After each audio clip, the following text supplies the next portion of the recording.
One officer was shot, but saved by the fact that he was wearing obviously a very good bulletproof vest. He was shot from very close distance with a very powerful gun, and the vest did the job.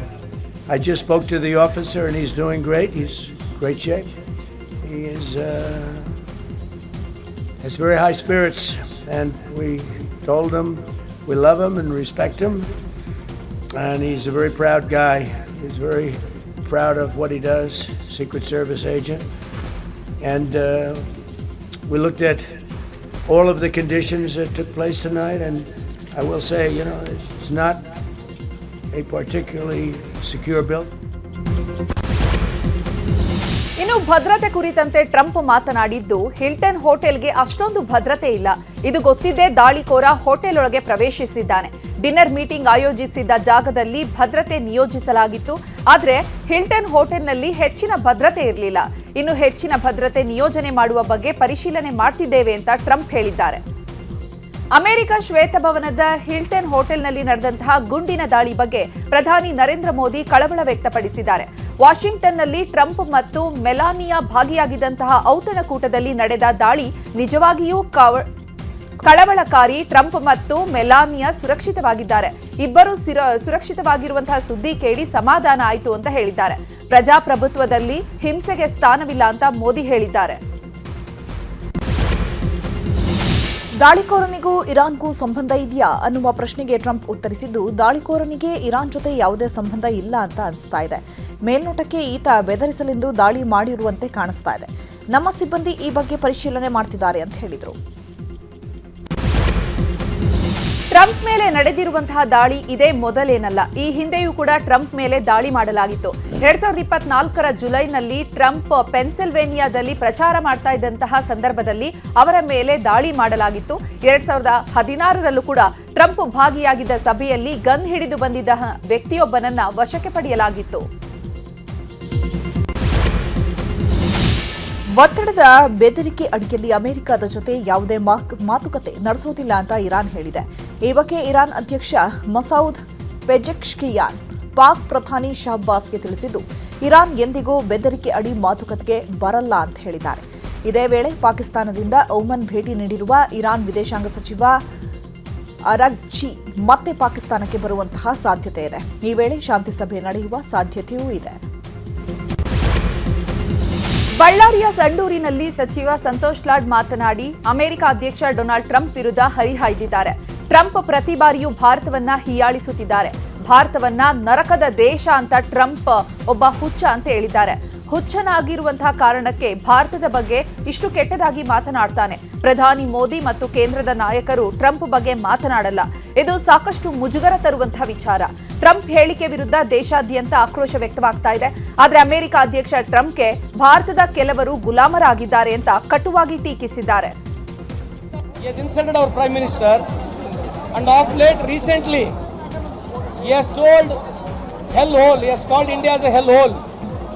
ಅಂದ್ರೆ ನರಕದ ದೇಶ ಅಂತಕ್ಕಂಥ ಅರ್ಥ. Mister Trump, you are a Mad Max. I know you are a president of America. Doesn't mean that you can speak whatever you want to speak about my country.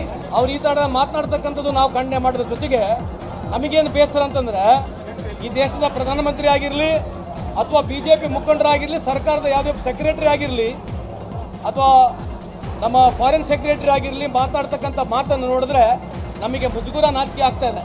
ಯಾಕೆ BJP ಮುಖಂಡರುಗಳು, ಸಚಿವರುಗಳು ಇದರ ಆಕ್ರೋಶ ಎಲ್ಲೋಗಿದೆ ಅಂತಕ್ಕಂಥದ್ದು ಇವತ್ತೆಲ್ಲ ಭಾರತೀಯರು ಕೇಳ್ತಕ್ಕಂಥ ಪ್ರಶ್ನೆ ಅಂತ. ಮೇ 15ಕ್ಕೆ DCM DK ಶಿವಕುಮಾರ್ ಹುಟ್ಟುಹಬ್ಬ ಇದ್ದು, ಬರ್ತ್ಡೇಗೆ ಯಾರೂ ಫ್ಲೆಕ್ಸ್ ಬ್ಯಾನರ್ ಹಾಕಬಾರ್ದು ಅಂತ ವಾರ್ನಿಂಗ್ ನೀಡಿದ್ದಾರೆ.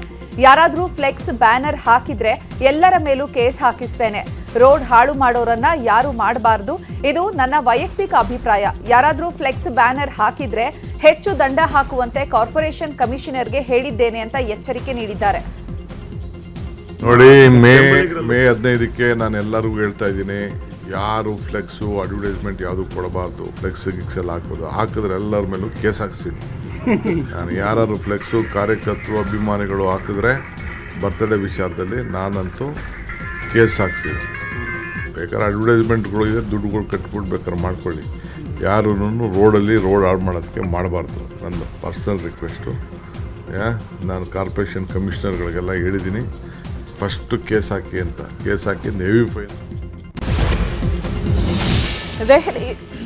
ದೆಹಲಿ ಭೇಟಿಯಲ್ಲಿದ್ದ ಡಿಕೆ ಬ್ರದರ್ಸ್ ರಾಜ್ಯಕ್ಕೆ ವಾಪಸ್ಸಾಗಿದ್ದಾರೆ. ಅಧಿಕಾರ ಹಸ್ತಾಂತರ ಬಗ್ಗೆ ಕ್ಲಾರಿಟಿ ಪಡೆಯಲು ದೆಹಲಿಗೆ ಹೋಗಿದ್ದ ಡಿಕೆಶಿ ಖರ್ಗೆ ಹಾಗೂ ವೇಣುಗೋಪಾಲ್ ಅವರನ್ನ ಭೇಟಿಯಾಗಿ ಚರ್ಚೆ ನಡೆಸಿದ್ದಾರೆ. ಇದೇ ವೇಳೆ ರಾಹುಲ್ ಭೇಟಿಗೆ ಸಮಯ ಕೊಡಿಸಿ ಅಂತ ಕೇಳಿದ್ರಂತೆ. ಇನ್ನು ಕಾಂಗ್ರೆಸ್ ಸರ್ಕಾರ 3 ವರ್ಷ ಪೂರೈಸ್ತಾ ಇದೆ, ಹೀಗಾಗಿ ಅಧಿಕಾರ ಹಸ್ತಾಂತರ ಹಂಚಿಕೆ ಮಾಡಬೇಕು ಅಂತ ಡಿಮ್ಯಾಂಡ್ ಮಾಡಿದ್ರಂತೆ. ಇದಕ್ಕೆ ಹೈಕಮಾಂಡ್ ಮನಸ್ಸಿನಲ್ಲೂ ಕೆಲವೊಂದು ವಿಚಾರಗಳಿವೆ, ಖಂಡಿತವಾಗಿಯೂ ಕರೆದು ಮಾತನಾಡ್ತೇವೆ ಅಂತ ಖರ್ಗೆ ಹೇಳಿದಾರಂತೆ. ಏಪ್ರಿಲ್ 28ಕ್ಕೆ ರಾಹುಲ್ ಗಾಂಧಿ ದೆಹಲಿಗೆ ಬರ್ತಾ ಇದ್ದು 29ರಂದು ಮಾತನಾಡ್ತೀನಿ ಅಂತ ಖರ್ಗೆ ಭರವಸೆ ಕೊಟ್ಟಿದ್ದಾರಂತೆ. ಈ ಮಧ್ಯೆ ನಾಯಕತ್ವ ಚರ್ಚೆ ಬಗ್ಗೆ ಡಿಸಿಎಂ ಡಿಕೆಶಿ ಪ್ರತಿಕ್ರಿಯೆ ನೀಡಿದ್ದಾರೆ.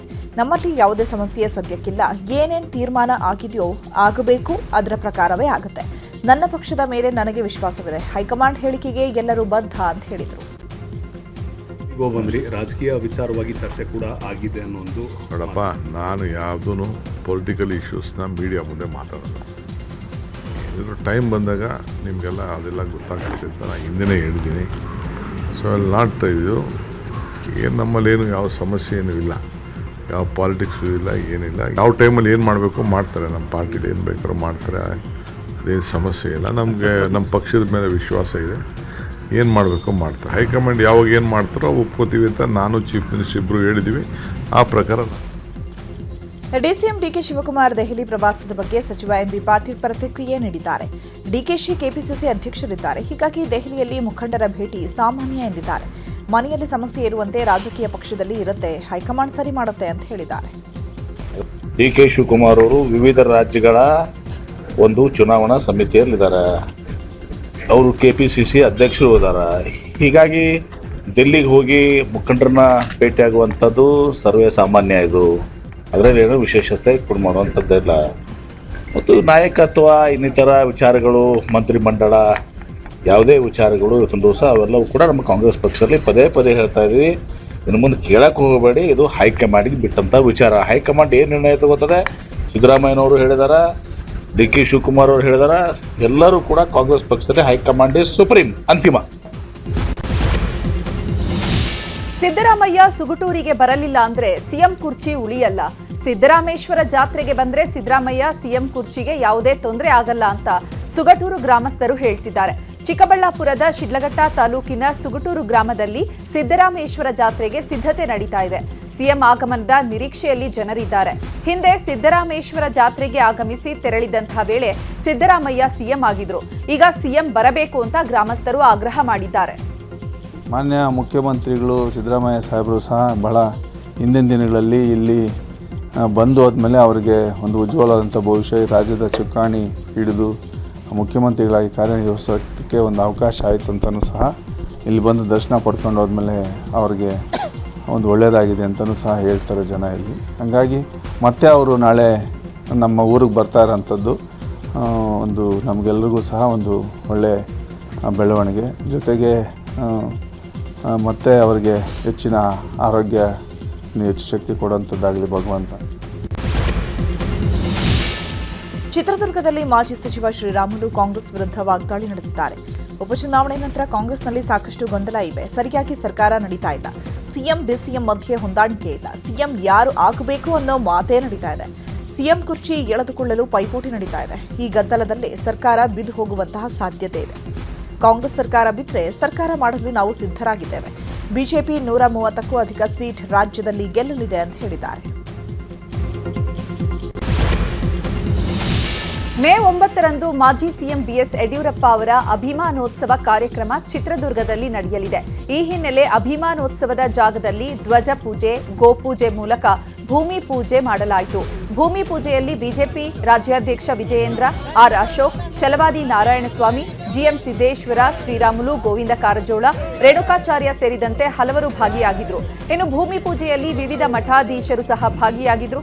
ಈ ವೇಳೆ ಮಾತನಾಡಿದ ಸಂಸದ ಗೋವಿಂದ ಕಾರಜೋಳ, ರಾಜ್ಯಕ್ಕೆ ಬಿಎಸ್ವೈ ಅವರ ಕೊಡುಗೆ ಅಪಾರ, ರಾಜ್ಯದ ಅಭಿಮಾನಿಗಳ ಪರ ಸನ್ಮಾನ ಮಾಡ್ತೀವಿ ಅಂದ್ರು. ಇದೇ ವಿಚಾರವಾಗಿ ಶ್ರೀರಾಮುಲು ಕೂಡ ಮಾತನಾಡಿದ್ರು.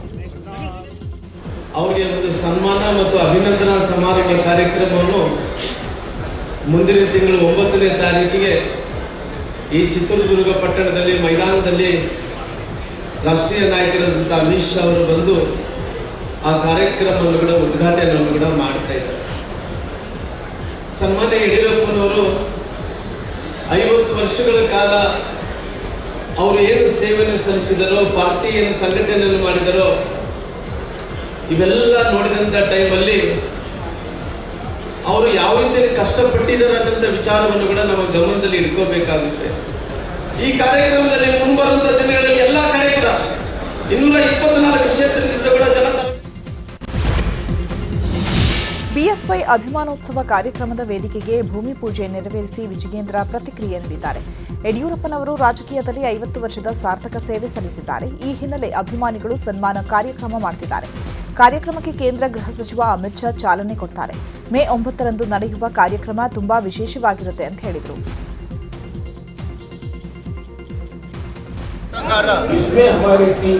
ರೈತ ನಾಯಕ ಜಲದಂತ ಮಲ್ಲ BS ಯಡಿಯೂರಪ್ಪನವರು ಮಾಜಿ ಮುಖ್ಯಮಂತ್ರಿಗಳು. BS ಯಡಿಯೂರಪ್ಪನವರ 50 ವರ್ಷಗಳ ಒಂದು ರಾಜಕೀಯ ಪಯಣ ನಮ್ಮ ಜೀವನದ ಪರವಾಗಿ, ರೈತರ ಪರವಾಗಿ, ದಲಿತರ ಪರವಾಗಿ.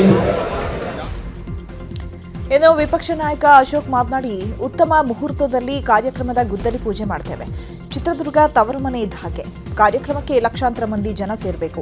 ಕಾರ್ಯಕ್ರಮಕ್ಕೆ ಆಗಮಿಸುವ ಜನರಿಗೆ ಎಲ್ಲ ಸೌಲಭ್ಯ ಕಲ್ಪಿಸುತ್ತೇವೆ. ಯಡಿಯೂರಪ್ಪ ಸಾಧನೆ ಬಿಂಬಿಸುವ ಕಾರ್ಯಕ್ರಮ ಇದಾಗಬೇಕು ಅಂತ ಹೇಳಿದರು. ಒಳ್ಳೆ ಮುಹೂರ್ತದಲ್ಲಿ ಈ ಕಾರ್ಯಕ್ರಮದ ಗುದ್ದಲಿ ಪೂಜೆಯನ್ನ ನಾವು ಮಾಡಿದ್ದೀವಿ. ಕಾರ್ಯಕ್ರಮ ಯಶಸ್ವಿ ಆಗಬೇಕು, ಲಕ್ಷಾಂತರ ಜನ ಈ ಕಾರ್ಯಕ್ರಮಕ್ಕೆ ಬರಬೇಕು. ಒಂದು ರೀತಿ ಈಗ ಚಿತ್ರದುರ್ಗ ಒಂಥರ ತವರು ಮನೆ ಆಗಿದೆ. ಯಾರು ಇಲ್ಲಿ ಬಂದು ಬೇಜಾರಾಗಬಾರ್ದು, ಖುಷಿಯಿಂದ ಹೋಗ್ಬೇಕಿಲ್ಲ. ಒಳ್ಳೆ ಕಾರ್ಯಕ್ರಮಕ್ಕೆ ಬಂದಿದ್ದೀರಿ, ಯಡಿಯೂರಪ್ಪನವರ ಕಾರ್ಯಕ್ರಮಕ್ಕೆ ಬಂದಿದ್ದೀರಿ. ಯಡಿಯೂರಪ್ಪನವರ 50 ವರ್ಷದ ಸಾಧನೆಯನ್ನ ಬಿಂಬಿಸ್ತಕ್ಕಂಥ ಒಂದು ಕಾರ್ಯಕ್ರಮಕ್ಕೆ ನಾವೆಲ್ಲರೂ ಕೂಡ ಬಂದಿದ್ದೀರಿ ಅನ್ನೋ. ಹಾವೇರಿಯಲ್ಲಿ ಮಹರ್ಷಿ ವಾಲ್ಮೀಕಿ ಮೂರ್ತಿ ಅನಾವರಣ ಮಾಡಲಾಯಿತು. ಪಂಚಲೋಹದಿಂದ ನಿರ್ಮಿಸಿದ ಮಹರ್ಷಿ ವಾಲ್ಮೀಕಿ ಪ್ರತಿಮೆಯನ್ನ ಸಚಿವ ಸತೀಶ್ ಜಾರಕಿಹೊಳಿ ಅನಾವರಣ ಮಾಡಿದ್ರು. ಹಾವೇರಿಯಲ್ಲಿರುವಂತಹ ವಾಲ್ಮೀಕಿ ವೃತ್ತದಲ್ಲಿ ಮೂರ್ತಿ ಅನಾವರಣ ಮಾಡಲಾಯಿತು. ಕಾರ್ಯಕ್ರಮದಲ್ಲಿ ಮಾಜಿ ಸಚಿವ ರಾಜುಗೌಡ ಮತ್ತು ಡೆಪ್ಯೂಟಿ ಸ್ಪೀಕರ್ ರುದ್ರಪ್ಪ ಲಮಾಣಿ, ನಾಯಕರಾದ ಸಲೀಂ ಅಹಮದ್ ಸೇರಿದಂತೆ ಅನೇಕರು ಭಾಗಿಯಾಗಿದ್ರು. ಇನ್ನು ಇದೇ ವೇಳೆ ಒಳ ಮೀಸಲಾತಿ ಬಗ್ಗೆ ಸತೀಶ್ ಜಾರಕಿಹೊಳಿ ಪ್ರತಿಕ್ರಿಯೆ ನೀಡಿದ್ದಾರೆ. ಜಾತಿ ಗಣತಿ ಪೂರ್ಣ ಪ್ರಮಾಣದಲ್ಲಿ ಆಗಿಲ್ಲ, ವಿಳಂಬ ಆಗಿದೆ, ಇನ್ನೂ ಆಗಬೇಕಿದೆ. ಇದರಲ್ಲಿ ಅಲೆಮಾರಿಗಳಿಗೆ ಯಾವುದೇ ಅನ್ಯಾಯ ಆಗಿಲ್ಲ. ಅಲೆಮಾರಿಗಳು ಆತಂಕ ಪಡುವ ಅಗತ್ಯತೆ ಇಲ್ಲ ಅಂತ ಹೇಳಿದ್ದಾರೆ. ನಮ್ದೇ ಇನ್ನೂ ಆಗಿಲ್ಲ, ಪೂರ್ಣ ಪ್ರಮಾಣದಲ್ಲಿ ಇನ್ನೂ ಮಾಡ್ಲಿಕ್ಕೆ ಆಗಿಲ್ಲ. ಇನ್ನೂ ಬಹುಶಃ ಟೈಮ್ ಆಗ್ಬೋದು. ಸರ್, ಈಗ ಹಂಚಿಕೆ ಆಗಿರೋದ್ರಲ್ಲಿ ಅಲೆಮಾರಿಗಳಿಗೆ ಅನ್ಯಾಯ ಆಗಿದೆ ಅಂತ ಒಂದು ಅದರಲ್ಲಿ ಅವ್ರಿಗೆ ರಿಸರ್ವ್ ಇದೆ. 4.5 ರಿಸರ್ವ್ ಇದೆ. ಅದರಲ್ಲಿ ಅವ್ರ ರಿಸರ್ವ್ ಇದೆ. 4.5 ಏನೋ ಇದೆ. ಅಲೆಮಾರಿಗಳಿಗೆ ಅದರ ಇಲ್ಲಿ 20% ಮೀಸಲಾತಿ ಅಂದರೆ ಅದರಲ್ಲಿ ರಿಸರ್ವ್ ಇದೆ ಇಂಟರ್ನಲ್. ಸೊ ಹೀಗಾಗಿ ಅವ್ರು ಆತಂಕ ಪಡುವಂಥದ್ದು ಏನು ಅವಶ್ಯಕತೆ ಇಲ್ಲ. ದಾವಣಗೆರೆಯ ಹರಿಹರ ವೀರಶೈವ ಲಿಂಗಾಯತಂಬ ಪಂಚಮಸಾಲಿ ಪೀಠದಲ್ಲಿ ಉಚ್ಚಾಟನೆ ಪರ್ವ ನಡೀತಾ ಇದೆ. ವಚನಾನಂದ ಶ್ರೀಗಳನ್ನು ಉಚ್ಚಾಟಿಸಿದ ಟ್ರಸ್ಟಿಗಳೇ ಉಚ್ಚಾಟನೆ ಆಗಿದ್ದಾರೆ. ದಾವಣಗೆರೆಯಲ್ಲಿ ವೀರಶೈವ ಲಿಂಗಾಯತ ಪಂಚಮಸಾಲಿ ಸಂಘದ ಅಧ್ಯಕ್ಷ ಸೋಮನಗೌಡ ಎಂ ಪಾಟೀಲ್ ಮಾತನಾಡಿ, 3 ಟ್ರಸ್ಟಿಗಳನ್ನು ಪಂಚಮಸಾಲಿ ಸಂಘ ಉಚ್ಚಾಟಿಸಿದೆ. ಪ್ರಧಾನ ಧರ್ಮದರ್ಶಿ ಬಿಸಿ ಉಮಾಪತಿ, ಟ್ರಸ್ಟಿ ಚಂದ್ರಶೇಖರ್ ಪೂಜಾರ, ಜ್ಯೋತಿ ಪ್ರಕಾಶ್ ಉಚ್ಚಾಟನೆ ಮಾಡಲಾಗಿದೆ. ರಾಜ್ಯ ಪಂಚಮಸಾಲಿ ಸಂಘದ ಬೈಲಾ 6.14 ಅಡಿ ಉಚ್ಚಾಟನೆ ಮಾಡಲಾಗಿದೆ. ಟ್ರಸ್ಟಿಗಳಿಗೆ ಪ್ರಮುಖ ನಿರ್ಧಾರ ಕೈಗೊಳ್ಳಬೇಕಾದರೆ ಸಂಘದ ಜೊತೆ ಚರ್ಚಿಸಿ ಅನುಮತಿ ಪಡೆಯಬೇಕು. ಟ್ರಸ್ಟ್ ಡೀಡ್ ನಿಯಮಾವಳಿ ಖಂಡಿಕೆ XC ಪ್ರಕಾರ ಸಂಘಕ್ಕೆ ಅಧಿಕಾರ ಇದೆ. ಟ್ರಸ್ಟ್ ಸದಸ್ಯರ ಮಧ್ಯೆ ವಿವಾದ ಉಂಟಾದಲ್ಲಿ ಸಂಘ ಸಮಾಜದ ನಿರ್ಧಾರವೇ ಅಂತಿಮ. ಹೀಗಾಗಿ ಏಪ್ರಿಲ್ 13ರಿಂದ 3 ಟ್ರಸ್ಟಿಗಳನ್ನು ಉಚ್ಚಾಟನೆ ಮಾಡಿದ್ದೇವೆ ಅಂತ ಹೇಳಿದರು. ಈ ಸದ್ಯ 13,600 ಮೆಂಬರ್ಸ್ ಇದ್ದಾರೆ. ಇದಕ್ಕೆ ಒಬ್ಬರು ಸದಸ್ಯರಿಲ್ಲ. ಇವ್ರು ಸತ್ತ ಮೇಲೆ ಯಾರು ತಗೋತಾರೆ? ಈ ರೀತಿ ಘಟನೆಗಳಾದರೆ ಯಾರು ತಗೋತಾರೆ? ಅದಕ್ಕೆ ಸಂಘವೇ ಸುಪ್ರೀಂ ಅನ್ನೋದನ್ನು ಈ ಸಂದರ್ಭದಲ್ಲಿ ಹೇಳಿ, ಈ 3 ಜನರನ್ನು ಈ 13ನೇ ತಾರೀಕಿನಿಂದ ಇವರು ಯಾವುದೇ ಲೆಕ್ಕಪತ್ರ ಅಥವಾ ಬ್ಯಾಂಕಿನಲ್ಲಿ ವ್ಯವಹಾರ ಮಾಡಲಿಕ್ಕೆ, ಯಾವುದೇ ನಿರ್ಧಾರವನ್ನು ತೆಗೆದುಕೊಳ್ಳಕ್ಕೆ ಈ 3 ಜನರಿಗೆ ಅಧಿಕಾರ ಇಲ್ಲ ಅನ್ನೋದನ್ನು ಸ್ಪಷ್ಟಪಡ್ತಾ 3 ಜನರನ್ನು ಟ್ರಸ್ಟಿನಿಂದ ಉಚ್ಚಾಟನೆ ಮಾಡಲಾಗಿದೆ. ನಾಳೆ ಯಾರೇ ಬರಲಿ ಸಮಾಜ ಒಳ ಮೀಸಲಾತಿ ಜಾರಿ ಸಚಿವ ಸತೀಶ್ ಜಾರಕಿಹೊಳಿ ಕಾರ್ಯಕ್ರಮಕ್ಕೂ ಹೊಡೆತ ಬಿದ್ದಿದೆ. ಹಾವೇರಿ ನಗರದ ವಾಲ್ಮೀಕಿ ಸರ್ಕಲ್ನಲ್ಲಿ ಮಹರ್ಷಿ ವಾಲ್ಮೀಕಿ ಮೂರ್ತಿ ಅನಾವರಣ ಕಾರ್ಯಕ್ರಮದ ಮೇಲೂ ಕೂಡ ಹೊಡೆತ ಬಿದ್ದಿದೆ. ಕಾರ್ಯಕ್ರಮದ ಬಗ್ಗೆ ಮಾಜಿ ಸಚಿವ ರಾಜುಗೌಡ ಟೀಕೆ ಮಾಡಿದ್ದಾರೆ. ಹಾವೇರಿಯಲ್ಲಿ ಮಾತನಾಡಿದ ಅವರು, ಖಾಲಿ ಕುರ್ಚಿಗಳೇ ಕಾರ್ಯಕ್ರಮದ ಸಾಕ್ಷಿ, ಇದು ಸರ್ಕಾರದ ಒಳ ಮೀಸಲಾತಿಯ ನೇರ ಎಫೆಕ್ಟ್ ಅಂತ ಟೀಕಿಸಿದ್ದಾರೆ. 15 ರಿಂದ 20 ಸಾವಿರ ಜನ ಬರಬೇಕಿದ್ದಂತಹ ಜಾಗ ಖಾಲಿಯಾಗಿದೆ. ಜನರ ನಿರಾಸೆ ರಾಜಕೀಯ ಸಂದೇಶ ನೀಡಿದಂತಿದೆ. ಸರ್ಕಾರದ ವಿರುದ್ಧ ಸಮುದಾಯದ ರೋಷ ಉಕ್ಕಿ ಬರ್ತಾ ಇದೆ. ಒಳ ಮೀಸಲಾತಿ ನಿರ್ಧಾರಕ್ಕೆ ಜನರು ತೀವ್ರ ವಿರೋಧ ವ್ಯಕ್ತಪಡಿಸಿದ್ದಾರೆ ಅಂತ ವಾಗ್ದಾಳಿ ನಡೆಸಿದ್ದಾರೆ.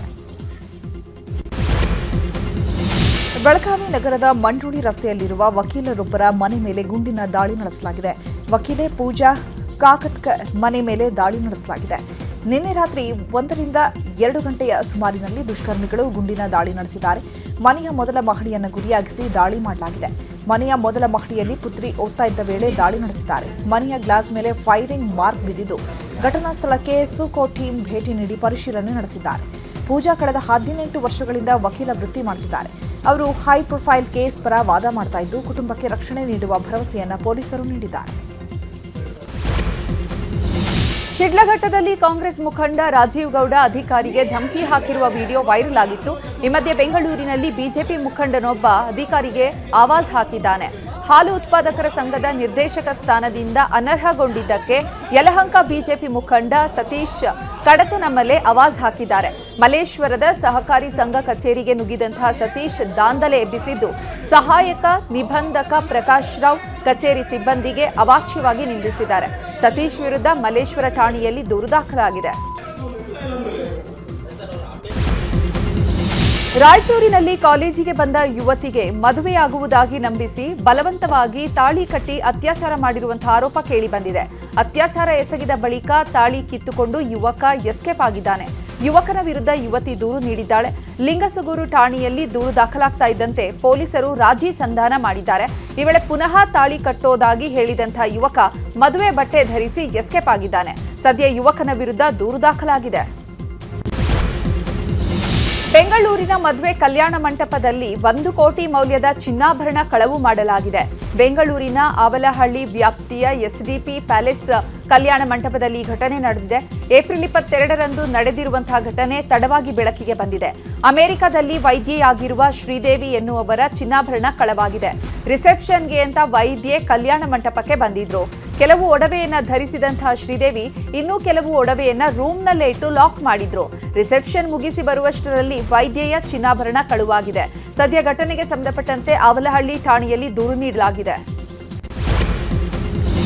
ಕೋಲಾರ ಜಿಲ್ಲೆ ಶ್ರೀನಿವಾಸಪುರ ತಾಲೂಕಿನ ಪಿ ಚೆನ್ನಯ್ಯಗಾರಿಪಲ್ಲಿ ಗ್ರಾಮದಲ್ಲಿ ಕುಡಿಯುವ ನೀರಿಗಾಗಿ ಜನರು ಪರದಾಟ ನಡೆಸ್ತಾ ಇದ್ರು. ಈ ಬಗ್ಗೆ ನ್ಯೂಸ್ 18 ವಿಸ್ತೃತ ವರದಿ ಪ್ರಸಾರ ಮಾಡಿತ್ತು. ಸುದ್ದಿ ಪ್ರಕಟವಾದ 5 ಗಂಟೆಗಳಲ್ಲಿ ಎಚ್ಚೆತ್ತ ಅಧಿಕಾರಿಗಳು ಫಿಲ್ಟರ್ ಘಟಕ ದುರಸ್ತಿ ಕಾರ್ಯ ಆರಂಭ ಮಾಡಿದ್ದಾರೆ. ಪಕ್ಕದ ನಾಗರಾಜಕುಂಟೆ ಗ್ರಾಮದ ಫಿಲ್ಟರ್ ಘಟಕ 2 ವರ್ಷದಿಂದ ಕೆಟ್ಟು ನಿಂತಿದ್ದು, ಕುಡಿಯುವ ನೀರಿಲ್ಲದೆ 4 ಕಿಲೋಮೀಟರ್ ದೂರ ಗ್ರಾಮಸ್ಥರು ಸಂಚಾರ ಮಾಡ್ತಾ ಇದ್ರು. ನ್ಯೂಸ್ 18ನಲ್ಲಿ ವರದಿ ಪ್ರಸಾರದ ಬೆನ್ನಲ್ಲೇ ಶಾಸಕ ವೆಂಕಟ ಶಿವಾರೆಡ್ಡಿ ಕ್ರಮಕ್ಕೆ ಸೂಚನೆ ಕೊಟ್ಟಿದ್ದಾರೆ. ಗದಗ ಜಿಲ್ಲೆ ನರಗುಂದ ತಾಲೂಕಿನ 2 ಗ್ರಾಮಗಳಿಗೆ ಶುದ್ಧ ಕುಡಿಯುವ ನೀರು ಮರೀಚಿಕೆಯಾಗಿದೆ. ಬನಹಟ್ಟಿ ಮುಗನೂರು ಗ್ರಾಮಕ್ಕೆ 20 ದಿನಗಳಿಗೊಮ್ಮೆ ನೀರು ಪೂರೈಕೆ ಮಾಡಲಾಗುತ್ತೆ. ಮಲಪ್ರಭಾ ನದಿಯ ಮೂಲಕವೇ ನೀರು ಸರಬರಾಜು ಮಾಡಲಾಗ್ತಾ ಇದೆ. ಪೂರೈಕೆ ಮಾಡೋ ನೀರು ಕೂಡ ಕಲುಷಿತವಾಗಿದೆ. ನೀರು ಕುಡಿದು ಜನರಿಗೆ ಅನಾರೋಗ್ಯ ಕಾಡ್ತಾ ಇದೆ. 20 ದಿನಗಳಿಗೆ ನೀರು ಪೂರೈಸಿದ್ರೆ ನಾವು ಬದುಕೋದು ಹೇಗೆ ಅಂತ ಜನರು ಪ್ರಶ್ನೆ ಮಾಡ್ತಿದ್ದಾರೆ. ನೀರ ಇಲ್ಲ, ಏನ್ ಕುಡಿಬೇಕು ನಾವು? ಮತ್ತೆ ಇಲ್ಲಿ ಅವ್ರು ನೀರು ಬಿಡಲ್ಲಮ್ಮ ನಿಮ್ಗೆ? ನೀರು ಎಲ್ಲಿ ಬಿಟ್ಟೆ ಇಲ್ರಿ, ಅಲ್ಲಿ ಇಲ್ಲಿ ಹೋಗಿ ನಾವು ಕೂಡ ತರೋದು ಕುಡಿದು ಮಾಡಾಕ್ತೀವಿ. ಇಲ್ಲಿ ಡಿಬಿಟಿ ನೀರು ಬರಲ್ವಾ? ಇಲ್ರಿ, ಬಂದೇ ಇಲ್ಲ. ಜಾಸ್ತಿ ನೀರು ಬರಲ್ಲ. ಜಾಸ್ತಿ 20 ದಿನದ ಮೇಲೆ ಆಯ್ತು ನೋಡ್ರಿ ನೀರು. ಬೋರ್ ಐತ್ರಿ, ಸೋಳ್ ನೀರು ಅಲ್ಲೇ ಹೋಗಿ ಅಂತ ನೋಡ್ಕೊಂಡ್ ಬರೋದು. ಇಲ್ಲಿ ಅನ್ಕರ್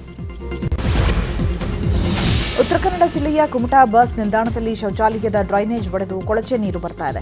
ಇದರಿಂದಾಗಿ ಜನರು ಓಡಾಡಲು ಪರದಾಡುವಂತಹ ಸ್ಥಿತಿ ಎದುರಾಗಿದೆ. ಬಸ್ ನಿಲ್ದಾಣದ ಸುತ್ತ ದುರ್ವಾಸನೆ ಬರ್ತಾ ಇದ್ದು, ಸಾರ್ವಜನಿಕರು ಮೂಗು ಮುಚ್ಚಿಕೊಂಡು ಓಡಾಡುವಂತಹ ಸ್ಥಿತಿ ಉಂಟಾಗಿದೆ. ಈ ಹಿನ್ನೆಲೆ ವಿಭಾಗೀಯ ನಿಯಂತ್ರಣಾಧಿಕಾರಿಗಳು ತಕ್ಷಣವೇ ಕ್ರಮ ಕೈಗೊಳ್ಳಬೇಕು ಅಂತ ಪ್ರಯಾಣಿಕರು ಆಗ್ರಹಿಸಿದ್ದಾರೆ. ಬೈಕ್ಗೆ ಟಿಪ್ಪರ್ ಲಾರಿ ಡಿಕ್ಕಿಯಾಗಿರುವಂತಹ ಘಟನೆ ಚಾಮರಾಜನಗರ ಜಿಲ್ಲೆ ಗುಂಡ್ಲುಪೇಟೆಯ ಕೆಎಸ್ಆರ್ಟಿಸಿ ಬಸ್ ನಿಲ್ದಾಣದ ಬಳಿ ನಡೆದಿದೆ.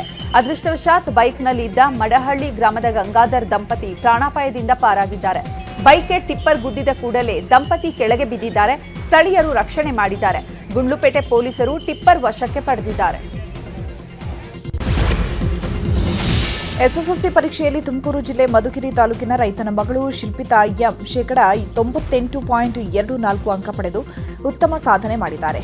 ಮುತ್ತರಾಯಹಳ್ಳಿ ಗ್ರಾಮದ ರೈತ ಮಲೆರಂಗಪ್ಪ ಮತ್ತು ಗೀತಮ್ಮ ದಂಪತಿಯ ಪುತ್ರಿ ಆಗಿರುವ ಶಿಲ್ಪಿತಾ 625ಕ್ಕೆ 614 ಅಂಕಗಳನ್ನು ಪಡೆದು ಡಿಸ್ಟಿಂಕ್ಷನ್ನಲ್ಲಿ ಪಾಸಾಗಿದ್ದಾರೆ. ಮಧುಗಿರಿ ತಾಲೂಕಿನ ನಲ್ಲೆಗಾಮನಹಳ್ಳಿಯ ಕಿತ್ತೂರು ರಾಣಿ ಚೆನ್ನಮ್ಮ ವಸತಿ ಶಾಲೆಯಲ್ಲಿ ಓದಿ ಶಾಲೆಯ ಕೀರ್ತಿಯನ್ನು ಹೆಚ್ಚಿಸಿದ್ದಾರೆ.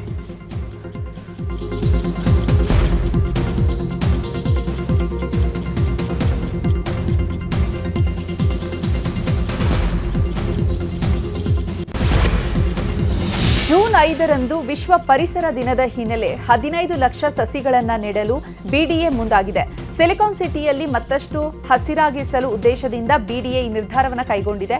ಸಿಟಿಯಲ್ಲಿ ತಾಪಮಾನ ಏರಿಕೆ ಮತ್ತು ಅರ್ಬನ್ ಹೀಟ್ ಐಲ್ಯಾಂಡ್ ಆಗ್ತಾ ಇದೆ. ಹೀಗಾಗಿ ತಾಪಮಾನದ ಒತ್ತಡವನ್ನು ತಗ್ಗಿಸೋದಕ್ಕೆ ಸೂಕ್ಷ್ಮ ಹವಾಮಾನ ಸುಧಾರಿಸಲು ಸಸಿಗಳನ್ನು ನೆಡುವ ಯೋಜನೆ ಹಮ್ಮಿಕೊಳ್ಳಲಾಗಿದೆ ಮತ್ತು CSR ವಿಧಿಯ ಮೂಲಕ 15 ಲಕ್ಷ ಸ್ಥಳೀಯ ಸಸಿಗಳನ್ನು ನೆಡುವಂತಹ ಗುರಿ ಹೊಂದಿದ್ದು ಸರ್ಕಾರಿ ಸಂಸ್ಥೆಗಳು, ನಾಗರಿಕ ಸಂಸ್ಥೆಗಳು, NGOಗಳು, ಸ್ವಯಂ ಸೇವಕರು ಮತ್ತು ನಾಗರಿಕರು ಪಾಲ್ಗೊಳ್ಳುವಂತೆ ಮನವಿ ಮಾಡಿದೆ. ಡಾಕ್ಟರ್ ರಾಜ್ಕುಮಾರ್ ಸ್ಮಾರಕದ ಭೂಮಿ ವಿವಾದ ವಿಚಾರವಾಗಿ ನಟ ಚೇತನ್ ಅಹಿಂಸಾ ವಿರುದ್ಧ ಆಕ್ರೋಶ ವ್ಯಕ್ತವಾಗಿತ್ತು. ಟ್ವೀಟ್ ವಿವಾದವಾಗ್ತಿದ್ದಂತೆ ನಟ ಚೇತನ್ ಅಹಿಂಸಾ ಕ್ಷಮೆ ಕೇಳಿದರು.